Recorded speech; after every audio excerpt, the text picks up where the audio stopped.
but rather that the responsibility should shift from a government mandate. It should shift to an individual responsibility by the family. We should be able to relax all restrictions. It needs to be hard for people to remain unvaccinated. Told me he won't be initiating an escalation. I think that's important. The Kremlin denies Putin made any such commitment. Holy cow, we've got an interesting one for you today. CNN is racing back to Sanity, which is interesting, and we're calling them on it. Also, Putin met with Macron a couple days ago and said some interesting things to Macron. Macron took them at their word, and the Kremlin has denied everything. All that and more coming up on this episode of Daily Caller Live. My name is Jobob. Daily Caller Live starts right now. 2, 1. Here we go! Might be the only brown guy on earth named Jobob. That is actually their name, Jobob. Live from a dingy bunker, completely cut off from the outside world, except for you fine folks. My name is Jobob. Thanks so much for tuning into Daily Caller Live. On today, it is February 9th, the year of our Lord 2022.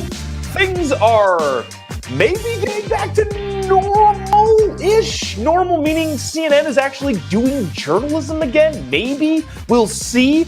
But really, really interesting coming out of the formerly good network, then turned crazy when Donald Trump got into office and now is trying to make their way back into common society. I think. I'm not entirely sure what CNN's doing now. But ever since Jeff Zucker left, 2 weeks ago, last week, they've been screaming hard towards the middle. We have some fantastic clips coming up about that. Also, Putin and Ukraine and France and all of that sort of stuff. We want to get to all that stuff just a little bit. But before, you got to stick around. You need to stick around for the CNN flipping and flopping and backing and forth. And the clips from that are hilarious and so tasty. But before that, I got to tell you about inflation. Inflation is through the roof. 40-year high last year, 7%. Ronald Reagan was the last one to deal with it. He said that inflation is like a thief in the middle of the night. Inflation is off the rails. What are gas prices like where you are? What's a price of a gallon of milk? What are meat prices? There was a hashtag of make brisket 189 again. Because prices are up everywhere. And that means your value of your dollar and the value of your savings has gone down, which is not good. You need to protect yourself against the inflation monster, or it will come and eat up all of your savings. How do you do that? Well, our friends at Birch Gold can tell you how to protect yourself and your family and your savings and your financial future against inflation. Text JOBOB to 989898. That's Jobob to 989898. And you can get a free, no obligation, no risk, no nothing packet that tells you everything you need to know about investing in gold and protecting your savings today. Birch Gold has helped thousands of people protect their savings against the inflation monster that the government is unleashing upon all of us. So text JOBOB to 989898. Get a free, no obligation, no risk pamphlet, information kit that tells you everything you need to know about protecting your financial future. JOBOB to 989898. Without further ado, let's get to what I thought was the best thing that I've seen in a while coming out of CNN. It is apparent that the lefty media, your lefty politicians, your Democrat Party as a whole, the DCCC, the DNC, everybody who was on lockdown notice got some internal polling that said, guys, we should probably go back on the whole COVID thing. Maybe we should try and make the American people forget about the whole tyranny thing for just a little bit. Some internal polling on the lefty side of the aisle, your lockdowny states, your mask mandates, your vaccine mandate, governors, reporters, presidents, everybody is now getting the memo that, okay, Americans are done with that. Yesterday, we read a report from the Washington Post, or an article, an opinion piece from the Washington Post over the weekend that said 77% of Americans are like, yeah, we're just done with this. Effectively, America is done with the COVID-19 pandemic. And it's so evident in how the media is now covering it literally in a week. This is the whiplash back and forth of how we're covering this sort of stuff. We got some clips that I want to show you. If you haven't already, if you click the little like button, click the little share button. It really helps us out and get some more people. And also people need to see the hypocrisy coming out of CNN, the formerly good network. I think CNN used to be pretty down the middle. I remember in high school watching the Obama-McCain debates. Anderson Cooper, I think, officiated, hosted one of the debates, and I think he was great. But then CNN during the Trump era just decided to go nuts. So people need to see that sort of stuff. So click the little like button, click the little share button. Would really, really appreciate it. But watch this. This is from last night. The CNN medical advisor, I think, I'm not sure what her specific title is, Lena Wen, is talking to a CNN anchor about what people should do in terms of lockdowns and mandates. Now, you're going to agree with pretty much everything she says, but it gets better. So watch this clip. We'll discuss that on the other side. And we also know about one-way masking, the idea that even if other people around you are not wearing masks, if you wear a high-quality mask, that also protects you, the wearer, too.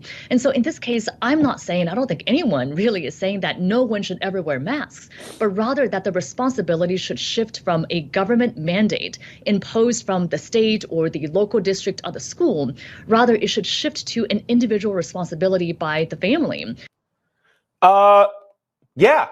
So that's Lena Wen, medical advisor for CNN, saying that the state shouldn't enforce mandates. It should go to the individual. Yes. Yeah, that's exactly what you should be saying. I absolutely, 100% agree with you. Anthony said CNN sucks, CNN sucks, CNN sucks. I should have worn my CNN sucks shirt. I have one. It's hilarious. But yeah, so there's that. That's on CNN prime time. People saying, yeah, we need to get rid of lockdowns and mandates. She goes on, and you're going to agree with more of this too.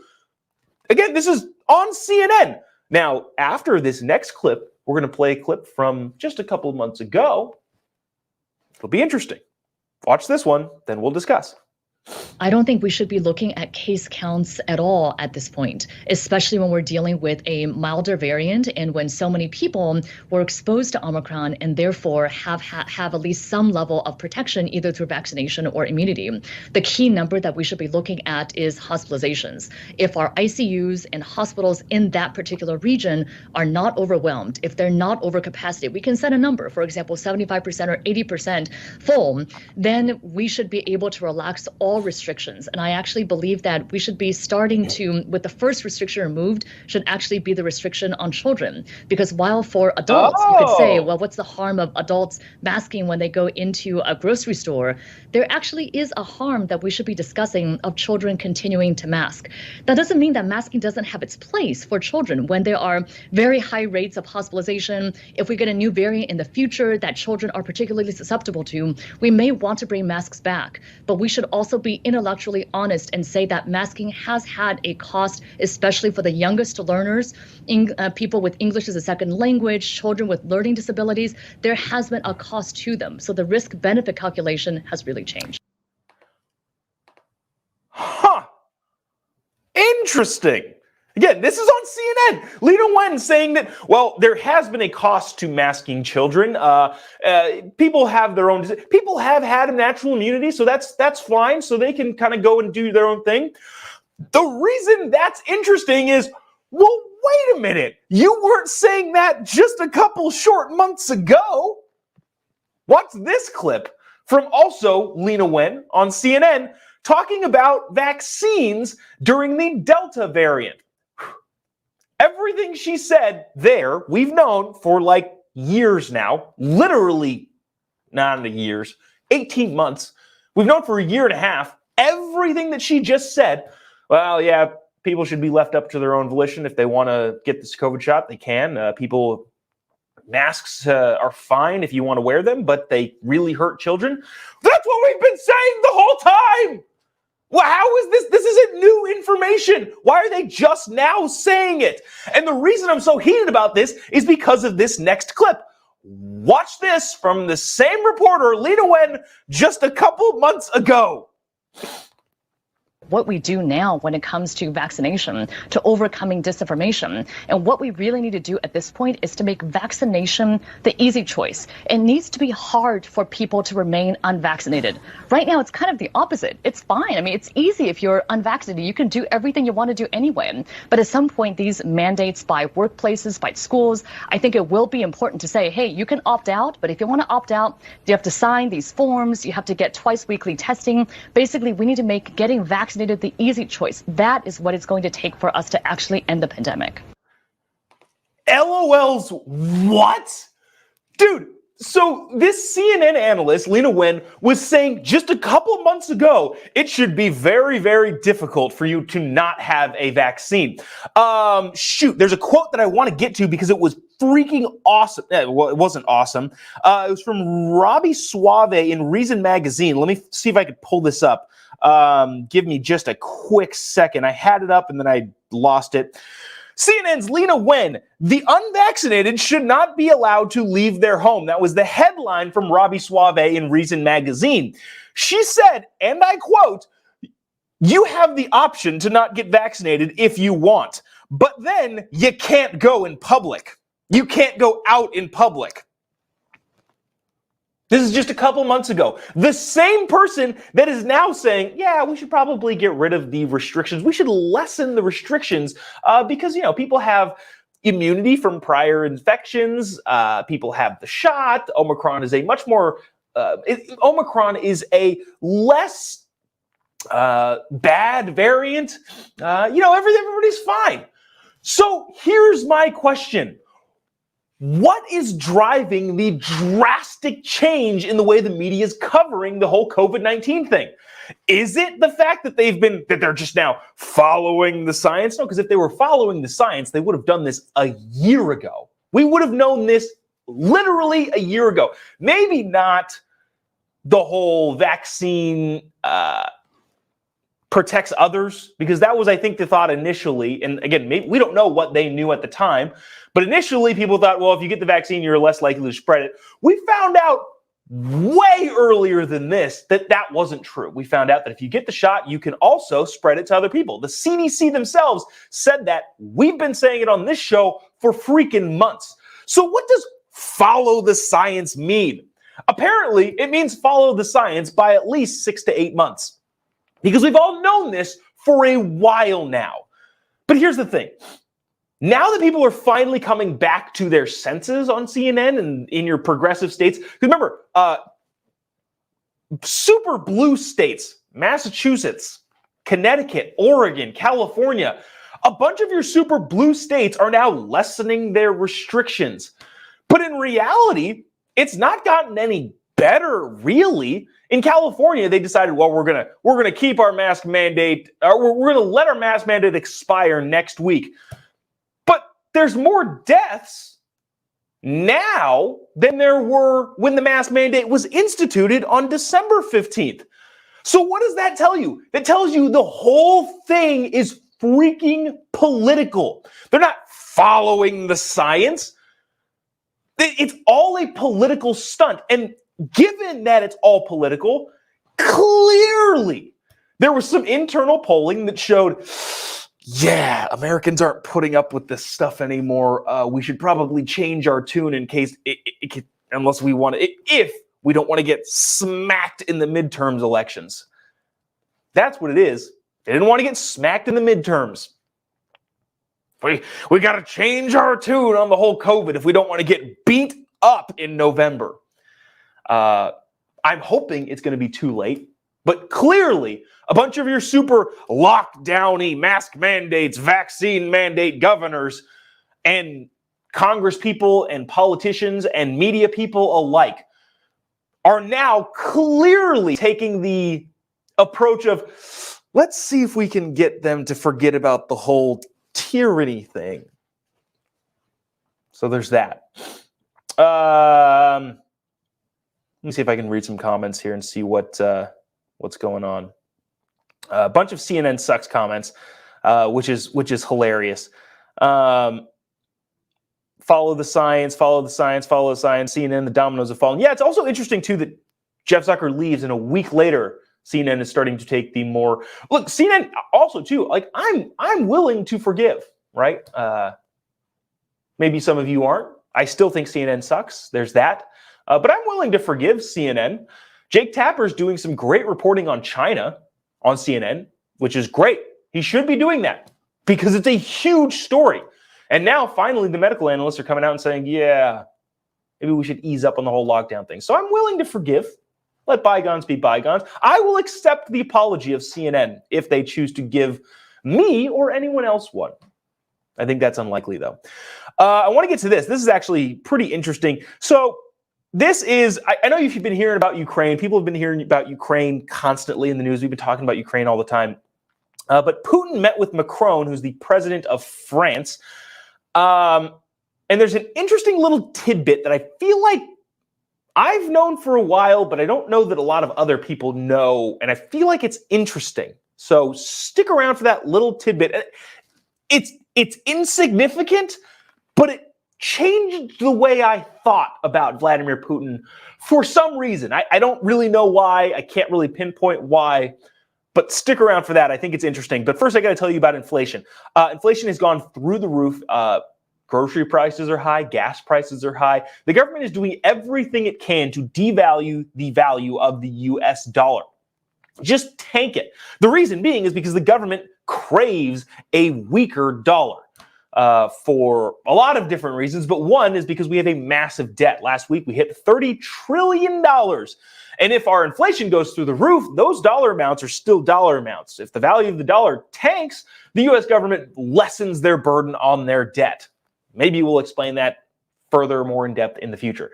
But how do you protect yourself against inflation? Because you don't want to lose your savings, because that's what effectively it is. Ronald Reagan had to deal with inflation 40 years ago, and he said inflation is basically just like a thief in the night. It'll mug you, take you for everything you got. How do you protect yourself? Gold. Buy gold, sonny. Yeah, that guy was right. You buy gold. Now, buying gold doesn't necessarily mean getting a truck, backing up to your backyard, digging a hole, and putting it in the ground, although you can do that, and our friends at Birch Gold can help you do that. But if you text JOBOB to 989898, that's Jobob to 989898, our friends at Birch Gold will send you a no-risk, no-obligation free packet that tells you everything you need to know about investing in gold, because you might not know that you can do some of the things that you can do. For example, you can take an IRA, existing IRA, you can take an existing 401k, you can roll it in to a gold-backed IRA. Did you know you can do that? I didn't know. But if you text JOBOB to 989898, you can get a free packet that tells you all of that. That's Jobob to 989898, JOBOB to 989898. Text our friends at Birch Gold. They can save you from the inflation monster. Trust me, friend to friend, you should do it. Back to this. So this is interesting. To catch you up on the story here, I'm not going to talk about all of Ukraine and all that sort of stuff. Putin met with Emmanuel Macron yesterday? 2 days ago. Sorry. Maybe it was yesterday. No, it was 2 days ago. Doesn't matter. Putin met with Emmanuel Macron over Ukraine. They met for like 5 hours. Emmanuel Macron then came out in France during a press conference and said, well, actually, I'm going to let the ABC report tell you. This was on ABC's nightly news yesterday. And ABC News was the only person talking about this. Not person. ABC News was the only news outlet that put this little added disclaimer on there. Put the little tail end of it on. Watch this from ABC News. One day after his marathon talks with Vladimir Putin, and Macron saying that Putin gave him a personal guarantee. He told me he won't be initiating an escalation. I think that's important, Macron said. The Kremlin denies Putin made any such commitment. Russia continues to flow forces into the region. 6 large amphibious assault warships entering the Black Sea south of Ukraine.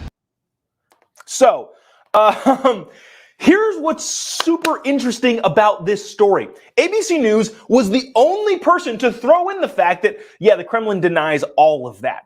Everybody else went with, Macron says that Putin made him a personal promise that he's going to de-escalate and move troops out of Brussels and move troops off the border at a time in the future. Pretty much everybody else was saying, wow, Macron did a great job. Putin's going to de-escalate, and they took him at his word. But ABC News was the only one that had the guts to say, yeah, the Kremlin has completely denied all of this, which is classic Putin. Classic Putin of saying, telling you one thing in the room and then using the Russian state media to spin the story however he wants to. Nobody else in print, on TV, everybody was sitting there saying, wow, so it looks like Macron may have done it. In that 5-hour meeting, he may have convinced Putin to de-escalate. I think we actually might be making some progress here. And leaving out the fact, maybe it's because they distrust the Russian state media, but leaving out the fact that the Kremlin said, no, he didn't. He didn't say that. Nuh-uh. Well, this is classic Putin, and I hope that Emmanuel Macron is not dumb enough to fall for that trick. But again, classic KGB Vladimir Putin. Here's that little interesting tidbit that I thought was fascinating. Again, I've known this for a while, and it changed the way I look at Vladimir Putin for some reason. Watch this clip. So this is you're not going to understand any of this, especially if you're listening. This is the initial Putin and Macron sitting down at that big long table for some reason and starting to talk. Watch this just for context, how they speak to each other. Уважаемый господин президент, дорогой Эммануэль, я очень рад тебя видеть. Не встречались уже 2 года, и, конечно, накопилось очень много вопросов, которые можно и нужно обсуждать в таком прямом формате. Но все. So, there's Putin, the dictator of Russia, speaking Russian, and then Emmanuel Macron, the president of France, speaking French, obviously. They both have their little earpieces in. They've got translators. But here's what I thought was interesting. Again, I've known this for a while, but I feel like a lot of people don't know this. And for some reason, this changes the way I think about Putin and a bunch of other world leaders that are in the same vein. You may not have known this, but Vladimir Putin speaks English pretty dang well, too, but he chooses not to. What do we do with this information? I don't actually know. But the intro of the clip of these two foreign leaders getting together shows that. Watch this clip right here. This is Emmanuel Macron entering the room. Both of them speak English, right? Okay, Emmanuel Macron, Putin. Both of them speak English. But for the cameras, they decide to speak at each other in their own languages, Macron in French, Putin in Russian, and then use translators. Why? I mean, I guess if you're doing performative politics for your people back home, but in terms of actually meeting together and getting something done, wouldn't it be better to just speak in the language that you both speak very well?